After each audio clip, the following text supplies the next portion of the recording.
Hello guys, welcome to the channel. आज हम English communication skill के जून 23 के प्रीवियस ईयर क्वेश्चन पेपर करने वाले हैं। तो इसका फर्स्ट क्वेश्चन है, इसमें 4 क्वेश्चन करने के लिए बोला है बट हम सारे क्वेश्चन करेंगे।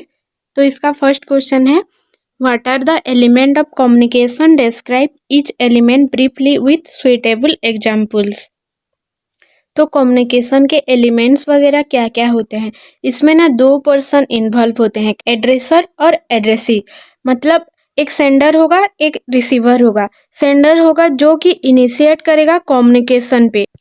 जैसे कि इसका एग्जांपल ले सकते हैं, एक manager sending an email to their team, ऐसे हो सकता है। फिर उसमें मैसेज होगा, एलिमेंट कम्युनिकेशन का, कि इसमें इंफॉर्मेशन, आइडिया, फीलिंग्स जो भी कन्वे है वो सब कुछ सेंडर सेंड करेगा। इसमें रिक्वेस्ट हो सकता है, क्वेश्चन हो सकता है, स्टेटमेंट हो सकता है, जैसे कि please submit your report by Friday, ऐसे मैसेज वगैरह।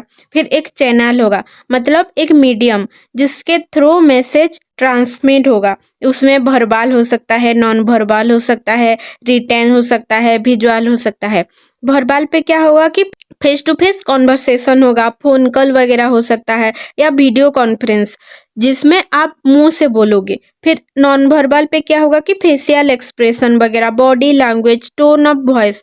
फेशियल एक्सप्रेशन पे सैड, स्माइल ऐसे जा सकता है। बॉडी लैंग्वेज पे आप स्ट्रेट बैठे हो या आप नीचे झुक के बैठे हो, वो बॉडी लैंग्वेज पे जा सकता है। या टोन ऑफ वॉइस, मतलब आपका पिच कितना है, एंग्री वॉइस पे बात कर रहे हो या लो वॉइस पे बात कर रहे हो, ये नॉन वर्बल कम्युनिकेशन पे जाएगा। साइन, सिंबल सब कुछ इस पे जाएगा। फिर रिटर्न पे क्या होगा, ईमेल हो सकता है, लेटर्स हो सकता है, टेक्स्ट मैसेज वगैरह हो सकता है। फिर विजुअल पे क्या होगा, इमेजेस हो सकता है, वीडियोस हो सकता है, या ग्राफिक्स वगैरह हो सकता है। फिर रिसीवर आएगा। इस पे रिसीवर कौन होगा, जो पर्सन मैसेज को रिसीव करेगा, डिकोड करेगा, इंटरप्रेट करेगा कि मैसेज पे क्या था, वो मैसेज को अंडरस्टैंड करेगा, उसका मीनिंग क्या है। फिर आएगा फीडबैक। फीडबैक पे क्या होगा कि आप रेस्पॉन्स दोगे, आप रिएक्शन दोगे रिसीवर होके, कि आप मैसेज समझ पाए नहीं समझ पाए। इससे सेंडर के साथ आपका एक इफेक्टिव कम्युनिकेशन हो सकता है। फिर आएगा कॉन्टेक्स्ट। कॉन्टेक्स्ट पे क्या होगा कि आप सोशियली, कल्चरली, एनवायरमेंटली फैक्टर वगैरह जो इन्फ्लुएंस करते हैं कम्युनिकेशन पे। फिजिकल सेटिंग पे क्या हो सकता है कि लोकेशन हो सकता है, कहाँ पे, मीटिंग रूम पे हो गया कॉन्वर्सेशन, या ऑफिस रूम पे हो गया कम्युनिकेशन, ये वगैरह। फिर होगा सोशल सेटिंग। सोशल सेटिंग पे क्या होगा कि रिलेशन बिटवीन सोशल नॉर्म्स, जो कि इफेक्ट करता है कम्युनिकेशन, फॉर्मली या इनफॉर्मली। मतलब आप अगर अपने फ्रेंड्स वगैरह के साथ कैजुअली बात करेंगे तो आप इनफॉर्मली इंटरेक्शन करेंगे, बट आपका ऑफिसर हो गया, आपका टीचर हो गया, उनके साथ आप फॉर्मली बिहेव करोगे, फॉर्मली इंटरेक्शन करोगे। फिर कल्चरल सेटिंग। कल्चरल सेटिंग पे क्या होगा कि बैकग्राउंड, कल्चरल ये वगैरह जो शेप करता है कम्युनिकेशन स्टाइल का, कम्युनिकेशन इंटरप्रिटेशन का। नॉइज वगैरह हो गया जो कि डिस्ट्रैक्शन करते रहते हैं, या डिस्टेंस हो गया, या टेक्निकल इशू, लैंग्वेज बैरियर, ये सब कुछ हो सकता है element of communication. Type of speech event ये बता रखा है। ग्रुप डिस्कशन के बारे में भी बता रखा है। विजुअल रिप्रेजेंटेशन, होमोनिम्स, ये भी क्रिटिकल रीडिंग। तो ये सारे प्रीवियस ईयर रिपीटेड क्वेश्चन है, और ये मैंने प्रीवियस ईयर वीडियोस वगैरह पे सब कुछ बता रखा है। मैं लिंक डिस्क्रिप्शन पे दे दूंगी, आप वो देख लेना। और आप वन शॉट वीडियो भी मैंने बना रखा है, जिसमें होल बुक एक ही वीडियो पे कंप्लीट कर रही हूँ, तो आप वो भी देख लेना, वो भी लिंक डिस्क्रिप्शन पे दे दूंगी। तो अब हम चलते हैं दूसरे नंबर पे। क्वेश्चन 2 है, you are attending an international conference in your city, have meet participant from Singapore. Write a dialogues in 10 terms where both of you introduce yourself to each other and exchange your view about the conference.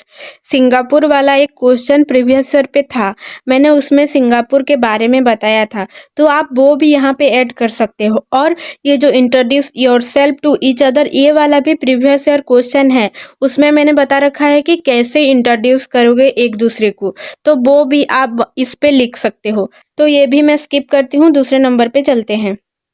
फिर है well structure ऐसे। ऐसे के बारे में लिखना है, मतलब इंडिया एक global tourist destination of the 21st century.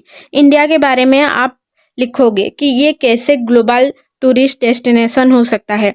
ऐसे पे क्या होगा, फर्स्ट इंट्रो लिखोगे आप कि India has emerge as a prominent global tourist destination in the 21st century, travellers capacitating its rich cultural heritage, breathtaking landscape, unique experience. मतलब हमारा India diverse attraction करता है, रेंजिंग वगैरह बहुत सारे हैं, हमारे यहाँ पे घूमने का बहुत जगह है, जैसे हिमालय वगैरह हो गया, दिल्ली हो गया, मुंबई हो गया, रिच आर्ट आर्किटेक्चर वगैरह है। इंडिया का गवर्नमेंट के बारे में आप लिख सकते हो कि ये टूरिज्म को बूस्ट कर रहा है, ये वर्ल्ड क्लास इंफ्रास्ट्रक्चर प्रोवाइड कर रहा है, जैसे एयरपोर्ट हो गया या कोई ट्रेन वगैरह, मेट्रो वगैरह, ये सब कुछ।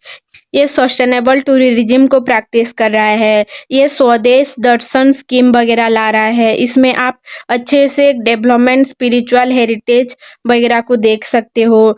टूरिज्म इंडिया पे बहुत ज़्यादा ग्रोथ करवा रहा है। ऐसे भी आप लिख सकते हो कि टूरिज्म इंडिया पे ग्रोथ कर रहा है, 14.3 मिलियन इंटरनेशनल टूरिस्ट लोग विजिट कर रहे हैं हमारे कंट्री को। 22 पे ये विजिट किए थे, फिर 28 तक 17.6 बिलियन रेन्यू किया जाएगा जनरेट टूरिज्म पे। मतलब आप बहुत कुछ लिख सकते हो ऐसे पे। ऐसे मैंने सिर्फ आपको समरी दिया है। फिर आएगा career path for young Indian, prospect and possibility. Career path young Indian के लिए क्या क्या हो सकता है, जैसे आप फॉर एग्जांपल वही टूरिज्म के बारे में अगर आप करियर पाथ करोगे तो आप क्या क्या कर सकते हो इसमें। आप एक ट्रैवल कंसल्टेंट हो सकते हो, टूर ऑपरेटर हो सकते हो, होटल मैनेजर हो सकते हो, इवेंट या कॉन्फ्रेंस वगैरह ऑर्गेनाइज कर सकते हो, ट्रैवल राइट्स वगैरह लिख सकते हो। हमारे यहाँ पे जैसे अयोध्या हो गया, उज्जैन हो गया, वाराणसी हो गया, पुरी हो गया, केदारनाथ हो गया, बहुत जगह है जहाँ पे कि लोग घूम सकते हैं, जॉब का क्रिएशन वहाँ पे हो सकता है। बहुत एयरलाइंस वगैरह, होटल वगैरह, ट्रैवल एजेंसी वगैरह के साथ आप मैनेजमेंट सेट कर सकते हो, टूरिज्म डिपार्टमेंट पे आप काम कर सकते हो। फिर क्वेश्चन 3 है फॉर्मल लेटर के बारे में। फॉर्मल लेटर के बारे में भी मैं बता रखी हूँ, मेरे जो वन शॉट वाला वीडियो था आप वो देख लेना। और ये फॉर्मल लेटर वाला क्वेश्चन ना सारे ईयर पे आ रहा है, तो प्लीज़ ये देख लेना, ज़रूरी है। ग्रुप डिस्कशन के बारे में भी सारे ईयर पे आ रहा है, जैसे यहाँ पे सेविंग इंडियाज रिवर ए मेजर एनवायरमेंटल कॉन्सर्न। मतलब ग्रुप डिस्कशन पे आपकी मर्जी, जो चाहे वो लिखो, बट मैं पहले ही बता देती हूँ थोड़ी थोड़ी कि एनवायरमेंटल कॉन्सर्न पे आप जैसे कि रिवर को कैसे सेव करना है। एक स्टूडेंट बोलेगा कि हमारे इंडियन रिवर वगैरह को सेव करना बहुत ज़रूरी है, क्योंकि बहुत मिलियन मिलियन लोग इस रिवर पे डिपेंड रह रहे हैं। फिर दूसरा ये भी बोल सकता है कि जो पॉल्यूशन वगैरह हो रहा है रिवर पे, इसको कम करना चाहिए, जैसे कि सीवेज, इंडस्ट्रियल वेस्ट वगैरह, प्लास्टिक वगैरह, इस पे एक स्ट्रिक्ट रेगुलेशन रखना चाहिए ताकि बेटर वेस्ट मैनेजमेंट हो सके। कोई बोल सकता है कि नेचर बेस्ड सॉल्यूशन लाओ, इको फ्रेंडली प्रैक्टिसेस वगैरह करो, रिस्टोरिंग वेटलैंड वगैरह करो, या कोई रिवाइटलाइज रिवर वगैरह सपोर्ट करो, सस्टेनेबल डेवलपमेंट। कोई स्टूडेंट ऐसे भी बोल सकता है कि कम्युनिटी एंगेजमेंट लाओ, मतलब लोकल ग्रुप्स वगैरह क्रिएट करो जो लोग की प्रमोट करेंगे रिवर का हेल्थ अच्छा हो, कैसे सस्टेनेबल प्रैक्टिस वगैरह हो, कैसे creating a sense of ownership. मतलब रिवर आपका खुद का है, अगर आप उसको गंदा करोगे तो आपका ही गंदा हो रहा है कुछ चीज़, ऐसे सेंस ऑफ ओनरशिप लाना चाहिए। फिर स्टूडेंट फिर कोई और स्टूडेंट ये भी बोल सकता है कि पॉलिसी इंटीग्रेशन वगैरह लाओ, मतलब इफेक्टिव पॉलिसी वगैरह लाओ जिसपे लोग कंसिडर करेंगे लोकल रियलिटीज़ वगैरह पे, या डेवलप पॉलिसी लाओ जिसमें रिवर को कन्वर्सेशन किया जा सके। ये क्वेश्चन 4 भी PYQ है, आप प्लीज़ देख लेना। फिर है how does written communication differ from oral communication, describe 3 situation where you would prefer to use written communication and explain the reason for your choice. तो first of all written communication किस पे होता है, जैसे ईमेल वगैरह हो गया, letters हो गया, रिपोर्ट्स हो गया, इसमें रिटन कम्युनिकेशन होता है। ओरल कम्युनिकेशन पे क्या क्या इन्वॉल्व होता है, फेस टू फेस कॉन्वर्सेशन हो गया, या जिसमें भी जो इन्फॉर्मेशन एक्सचेंज किया जाता है वर्बली, वो सब कुछ ओरल कम्युनिकेशन पे जाएगा।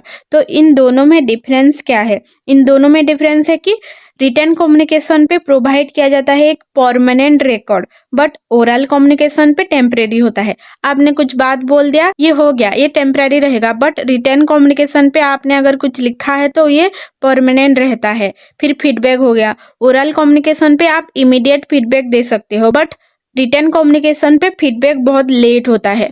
फिर फॉर्मेलिटी हो गया, मतलब ओरल कम्युनिकेशन पे क्या होता है कि आप ऐसे कैजुअली भी बात बोल सकते हो, जैसे कि आप फ्रेंड लोगों के साथ बात करते हो, बट रिटन कम्युनिकेशन पे ज़्यादातर फॉर्मली लेटर वगैरह होते हैं। फॉर्मली आप कुछ ईमेल करते हो, या फॉर्मली आप लेटर लिखते हो, या फॉर्मली जो भी रिकॉर्ड वगैरह सबमिट करते हो। और रिटन कम्युनिकेशन ओरल कम्युनिकेशन से क्यों अच्छा होता है, मतलब इसमें ऐसे फॉर्मल बिजनेसेस वगैरह हो गया, जिसमें कि आप फॉर्मली इंटरेक्शन कर रहे हो, प्रोवाइड कर रहे हो एक परमानेंट रिकॉर्ड, जिससे कि आपका मिसअंडरस्टैंडिंग रिड्यूस होता है।